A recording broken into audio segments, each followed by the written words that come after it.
Hey guys, welcome back. आप सभी कैसे हो? और आप सभी का मैं इस चैनल पर बहुत बहुत स्वागत करता हूं। और दोस्तों, आप सभी कैसे हो? मैं आशा करता हूं कि आप अच्छे होंगे और आपकी स्टडी भी बहुत अच्छी चल रही होगी। वी सर वाले चैप्टर को कब समझाओगे? तो फिर उसने 2 बार कमेंट किया था। तो फिर मैंने डिसाइड किया कि चलो, इतनी रिक्वेस्ट आ रही है तो वी सर वाले इस चैप्टर को समझा दिया जाए। तो अब मैं इस वीडियो बना रहा हूँ, तो इस वीडियो को ध्यान से देखना। काफ़ी इंटरेस्टिंग चैप्टर है और काफ़ी इम्पोर्टेंट भी है। कोशिश करना, पूरी कोशिश करना सीखने की, और मैं भी पूरी कोशिश करूँगा आपको समझाने की। तो वीडियो को स्टार्ट करते हैं। वीडियो को स्टार्ट करने से पहले अगर इस वीडियो को पहली बार देख रहे हो, चैनल को सब्सक्राइब कर दीजिए और बेल आइकन को ऑन कर दीजिए ताकि लेटेस्ट अपडेट मिलते रहेंगे। तो चलिए क्लास को स्टार्ट करते हैं। द्विस्वर, मैं इसकी डेफिनेशन परिभाषा दे देता हूँ। इसकी परिभाषा क्या है द्विस्वर की? तो दोस्तों ध्यान से सुनना। जब किसी शब्द में 2 स्वर एक साथ स्वतंत्र रूप में आ रहे हों जिनका उच्चारण अलग अलग हो रहा है, इसका मतलब है जब किसी शब्द में 2 स्वर एक साथ स्वतंत्र रूप में आ रहे हैं, यानी उनका उपयोग हो रहा है, और जिनका उच्चारण पृथक पृथक हो, यानी कि अलग अलग हो, ऐसे स्वरों की ध्वनि को शॉर्ट हैंड में लिखने के लिए कुछ विशेष मात्रा चिन्हों का प्रयोग किया जाता है, जिनको द्विस्वर कहते हैं, या फिर द्विध्वनिक मात्राएं, मतलब एक अलग से शॉर्ट हैंड संक्षिप्त होते हैं, उसको कहते हैं। 2 स्वरों को जोड़कर उनको एक बना दिया जाता है लास्ट में। तो ये रही इसकी डेफिनेशन, आपको शायद समझ आ गई होगी। तो इसके बाद हम चलते हैं, अब इनको बताते हैं वो कैसा बनता है और वो कितने प्रकार के होते हैं। तो द्विस्वर चिन्ह मैं पहले इसमें बता रहा हूँ कि द्विस्वर चिन्ह क्या होते हैं, आपको उनके बारे में बताएंगे कि किस तरह के वो बनते हैं। तो द्विस्वर पहला है आई। आई का मतलब ये है कि अगर किसी शब्द में ये 2 स्वर हैं, आई का मतलब होता है भाई, तो भाई में आई की वो बोध हो रहा है, स्वतंत्र रूप से बोध हो रहा है, तो इसमें उसको शॉर्ट के रूप में स्पीड बढ़ाने के लिए इस तरह का नियम का प्रयोग किया गया है। आई, और आई का साइन होता है लाइन से ऊपर इस तरह छोटा वी। तो इसके बाद में दूसरा होता है इया, जैसे भैया, मैया, इस तरह उसमें आता है ना इया, तो उसका है जो ये लाइन पर आता है, ये लाइन से ऊपर, ये लाइन के ऊपर। अब इनके एग्जाम्पल देख लेते हैं किस तरह बनते हैं और ये कहाँ पर और कैसे लगते हैं। तो आई का पहले एग्जाम्पल दे देते भाई। दोस्तों भाई को हम लिखेंगे, भाई को लिखेंगे इस तरह से, भाई, जैसे ताई, ताई को इस तरह से ताई। और या का एग्जाम्पल क्या है, ई आ, तो भैया, इसमें ई आ की आ का बोध हो रहा है, तो इसमें भैया को हम लिखेंगे इस तरह से, पहले भय बनाएंगे और उसके बाद में ये बना देंगे। तो दूसरा एग्जाम्पल है टिकिया, ईया, तो इसमें ईया का बोध हो रहा है, तो हम टी ई की मात्रा, और ईया की या, ईया, तो टिकिया का ये शब्द चिन्ह है। जैसे दुखिया,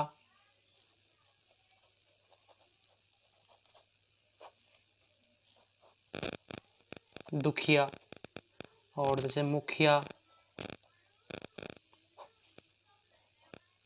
मुखिया, और ऐसे फलिया,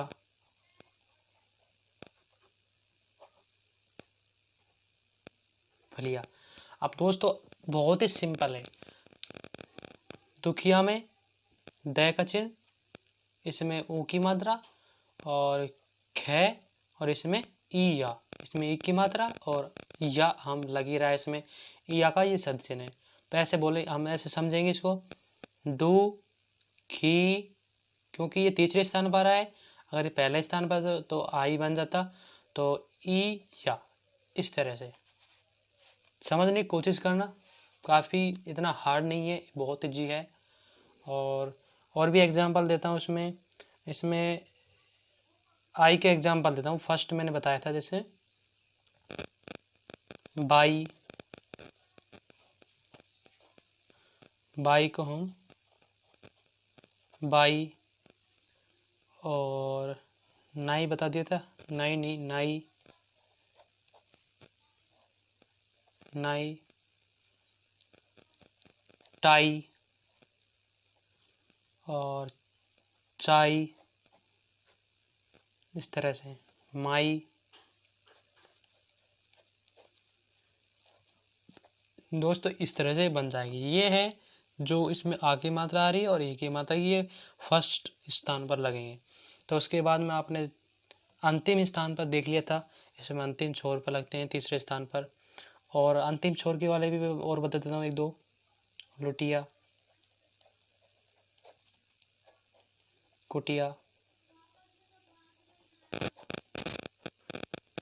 बहुत इजी और सिंपल है।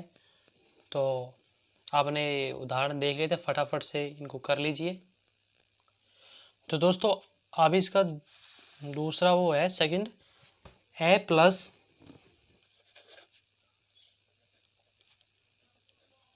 अन्य स्वर। इसका मतलब यह है ए आए और उसके साथ में कोई भी अन्य स्वर आए, तब हम किस तरह से उसको उपयोग में करेंगे। तो सिंपल है, इसी की तरह है, आई की तरह है, इसमें आई का यूज किया था। तो एग्जांपल देता हूँ, कथई। तो इसमें थे में ए की मात्रा है और ई, तो ए प्लस अन्य स्वर, तो ये आ गया कथई। कथई को हम लिखेंगे कथई। मटई, मटई, इस तरह से। चटई, चटई, इस तरह से। और अब इसका तीसरा है ए प्लस ए के साथ सभी स्वर आ रहे हों। जैसे एग्जांपल तनेऊ,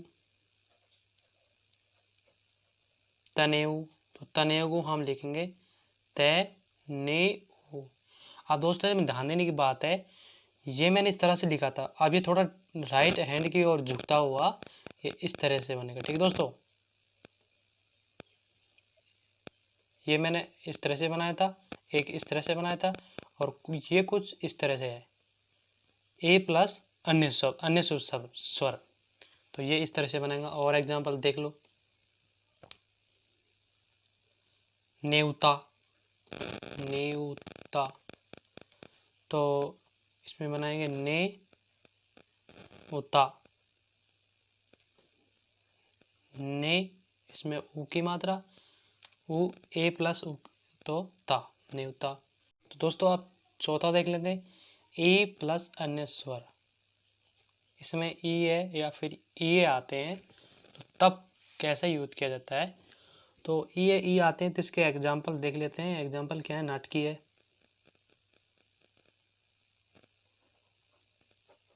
तो नाटकीय को हम नाटकीय, नाटकीय, पाठकीय, पाठकीय, पाठकीय, और पठनीय,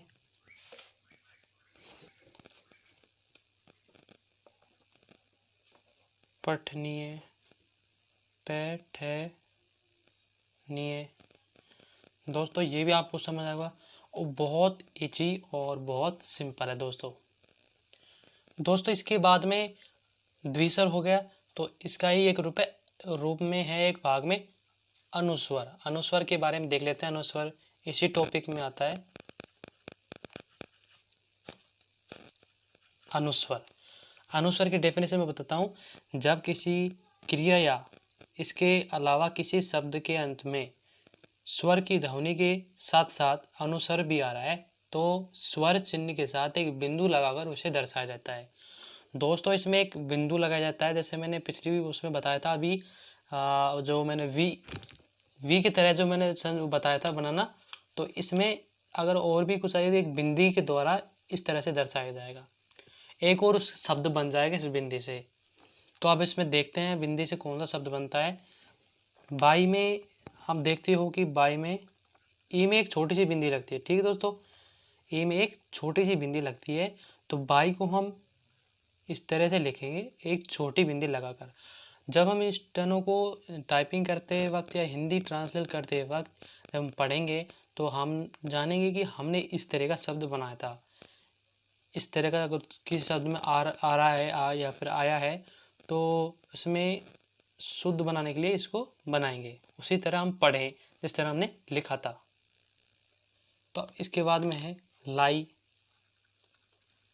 लाई में जैसे ये बिंदी आ जाती है, तो लाई में इस तरह से ले, आ की मात्रा ला, और ई में जो ये बिंदी लगाई थी ये लाई बन गया। जनिया, जनिया में एक ऊपर बिंदी आती है न की, तो उसको दर्शाएंगे जय निया, इस तरह से।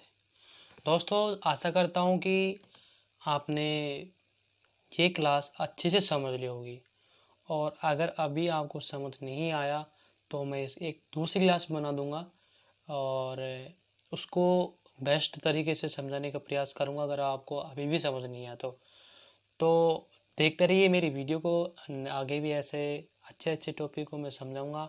और दोस्तों एक बात और मैं आपको बता दूं कि अगर आप चाहते हो कि हमारी पढ़ाई इससे और अच्छी हो, ठीक है दोस्तों, इससे अच्छी हो, तो अगर आप चाहते हो कि हम एक व्हाट्सएप ग्रुप बनाएं और उसमें व्हाट्सएप पेड ग्रुप, जिसमें पे करके आप अच्छे और इससे कंटेंट है जो अच्छे एग्जाम्पल है, जो बेस्ट एग्जाम्पल और बेस्ट तरीके से समझना चाहते हैं, और तो आप मुझे बता दीजिए, मैं एक पेड ग्रुप व्हाट्सएप ग्रुप बना दूंगा और इसमें आपको ऐसी सुविधाएं आपको मिल जाएंगे। तो अगर आप चाहते हैं इस तरह का बनाएं तो मैं बना दूंगा, आप एक बार कमेंट कर देना। अगर कौन कौन जुड़ना चाहता है तो अगली वीडियो में उसका डिस्क्रिप्शन में आपको लिंक मिल जाएगा और उससे आप जुड़ सकते हैं। तो ठीक है दोस्तों, बस आज की क्लास में इतना ही। मिलते हैं नेक्स्ट क्लास में नेक्स्ट टॉपिक के साथ। Thank you.